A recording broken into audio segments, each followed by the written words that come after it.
America ও Iran পুরো দমে যুদ্ধ চলছে, জানিয়ে দেব হাতে থাকা সর্বশেষ আপডেট, আন্তর্জাতিক সংবাদগুলোর শিরোনাম, এরপর বিস্তারিত।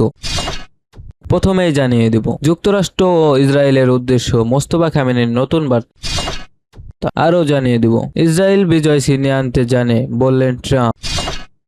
আরও জানিয়ে দেব সম্পূর্ণ বন্ধ হরমুজ, না মানলে গুলি চালাবে আইআরজিসি। সর্বশেষ জানিয়ে দিব লেবাননে অভিযানের নামে ইসরায়েল সাইকোপ্যাথিক হামলা চালাচ্ছে। যুক্তরাষ্ট্র ও ইসরায়েলের উদ্দেশ্য মোস্তফা খামেনির নতুন বার্তা। ইরানের সর্বোচ্চ নেতা মোস্তফা আলী খামেনি সতর্ক করে বলেছেন, যুক্তরাষ্ট্র ও ইসরায়েলকে হরমুজ প্রণালীতে নতুন তিক্ত এক পরাজয় উপহার দিতে প্রস্তুত তার নৌবাহিনী।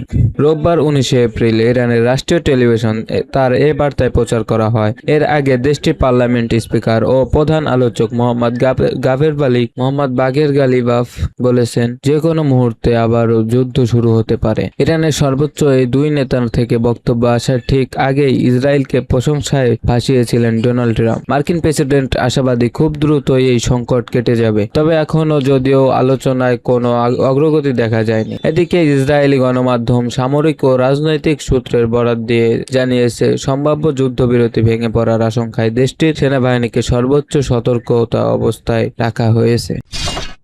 ইসরায়েল বিজয় ছিনিয়ে আনতে পারে বললেন ডোনাল্ড ট্রাম্প। ইসরায়েলকে যুক্তরাষ্ট্রের বিশ্বস্ত মিত্র হিসেবে নিজেদের প্রমাণ করেছে বলে মন্তব্য করেছেন যুক্তরাষ্ট্রের প্রেসিডেন্ট ডোনাল্ড ট্রাম্প। এছাড়া দখলদার ইসরায়েলকে সাহসী, নির্ভীক, অনুগত এবং বুদ্ধিমান হিসেবে অভিহিত করেছেন তিনি। রোববার 19 এপ্রিল সকালে সামাজিক যোগাযোগ মাধ্যম ট্রুথ সোশ্যালে ইসরায়েলকে নিয়ে প্রশংসামূলক পোস্ট দেন ট্রাম্প। খবর টাইমস অফ ইসরায়েলে তিনি বলেন, ইসরায়েলকে মানুষ পছন্দ করুক আর না করুক, তারা যুক্তরাষ্ট্রের বিশ্বস্ত মিত্র হিসেবে নিজেদের প্রমাণ করেছে। ট্রাম্প লেখেন, মানুষ ইসরায়েলকে পছন্দ করুক বা না করুক, তারা যে আমেরিকার অন্তত নির্ভরযোগ্য এক মিত্র তা প্রমাণ করে দেখিয়েছে। তারা সাহসী, নির্ভীক, বিশ্বস্ত এবং বিচক্ষণ। যুদ্ধের এই কঠিন সময়ে অন্য অনেকে যখন পিছু হটে নিজেদের আসল রূপ দেখিয়েছে, ইসরায়েল সেখানে ঠিক উল্টো। তারা সর্বস্ব দিয়ে লড়াই করতে জানে এবং তারা জানে কিভাবে বিজয় ছিনিয়ে আনতে হয়। এই পোস্টের মাধ্যমে ইউরোপের দেশগুলোর প্রতি ইঙ্গিত করেছে ট্রাম্প, কারণ ইউরোপীয়রা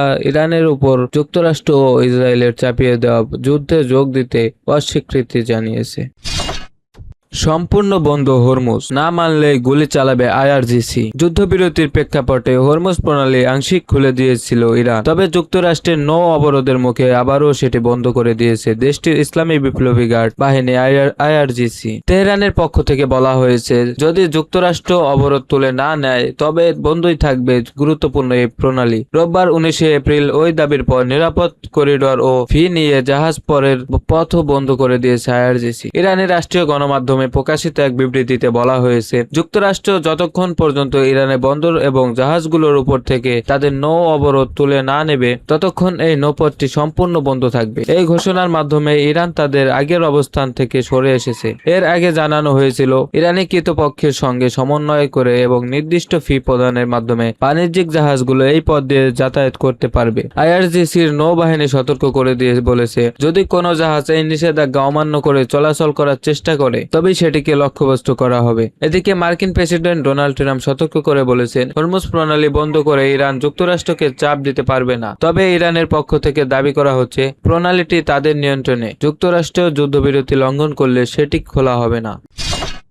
লেবাননে অভিযানের নামে ইসরায়েল সাইকোপ্যাথিক হামলা চালাচ্ছে। লেবাননে যুদ্ধবিরতির তোয়াক্কা না করে নজিরবিহীন ধ্বংস শুরু করেছে ইসরায়েল। অপারেশন ইটারনাল ডার্কনেস বা অন্তত অন্ধকার নামের এক অভিযানের মাধ্যমে মাত্র 10 মিনিটে দেশটির 100টিরও বেশি স্থানে বিমান হামলা চালিয়েছে ইসরায়েলি বাহিনী। এতে নারী ও শিশু সহ অন্তত 300 জন নিহত এবং সহিংস শতাধিক মানুষ আহত হয়েছে। ইসরায়েল সাধারণত শিয়া বা প্রধান এলাকাগুলোকে লক্ষ্যবস্তু বানালেও এবার অভিযানে তারা পুরো লেবানন জুড়ে কার্পেট বোমিং শুরু করেছে। এমনকি বৈরুতে আমেরিকান ইউনিভার্সিটির নিকটবর্তী আবাসিক এলাকাগুলো বাদ পড়েনি। বুধবার 15 এপ্রিল এমনই এক হামলায় বৈরুতে এক অ্যাপার্টমেন্ট 5 নারী ও এক শিশু প্রাণ হারান, যারা মূলত দক্ষিণ লেবাননের যুদ্ধ থেকে বাঁচতে সেখানে আশ্রয় নিয়েছিলেন। এদিকে 16 এপ্রিল 10 দিনের যুদ্ধবিরতি ঘোষণা করা হলেও মাঠ পর্যায়ে তা প্রতিফলন দেখা যাচ্ছে না। অভিযোগ উঠেছে, যুদ্ধবিরতি শুরুর পরই দক্ষিণ লেবাননের বিভিন্ন গ্রামে শেল মিসাইল হামলা চালিয়েছে ইসরায়েল। পরিসংখ্যান বলছে 2024 সালের নভেম্বরে যুদ্ধবিরতির পরেও 7 মাসেও ইসরায়েলি হামলা অন্তত 250 জন লেবাননি প্রাণ হারিয়েছিলেন। পর্যবেক্ষকদের মতে ইসরায়েল কখনোই পূর্ণাঙ্গ যুদ্ধবিরতি মেনে চলেনি। উল্লেখ্য, চলমান এই সংঘাতের ফলে লেবাননের নিহতের সংখ্যা ক্রমাগত বাড়ছে এবং 10 লাখেরও বেশি মানুষ ব্যস্তচ্যুত হয়েছে। ধ্বংসস্তূপের নিচে এখনো আটকা পড়ে আছেন অগণিত মানুষ। ইসরায়েলের এই সামরিক অভিযানের ধরনকে বিশ্লেষকরা গাজায় চালানো গণহত্যার সাথে তুলনা করেছে। দক্ষিণ লেবাননে ইসরায়েলের ভূমি দখলের প্রচেষ্টা এবং প্রতিনিয়ত আকাশসীমা লঙ্ঘনের ঘটনায় দেশটির ভবিষ্যৎ গভীর অন্ধকারের দিকে যাচ্ছে বলে আশঙ্কা করা হচ্ছে। 1978 এবং 1982 সালের পর এবারও লেবানন জুড়ে ধ্বংসশীলতার পুনরাবৃত্তি ঘটছে। ইতিহাসবিদদের মতে ইসরায়েলের এই অভিযানের মূল লক্ষ্য লেবাননের সাম্প্রদায়িক সম্প্রীতি নষ্ট করা এবং আতঙ্ক ছড়িয়ে জনগণকে ব্যস্তচ্যুত করা। অপারেশন ইন্টারনাল ডার্কনেস নামে থেকে স্পষ্ট যে ইসরায়েল এই সংঘাতকে দীর্ঘস্থায়ী করতে চায়। আল জাজিরার কলামিস্ট এবং বিশিষ্ট লেখিকা বলেন, ফার্নান্দেস এই অভিযানকে ইসরায়েলের উন্মুক্ত ধ্বংসশীলা হিসেবে অভিহিত করেছে।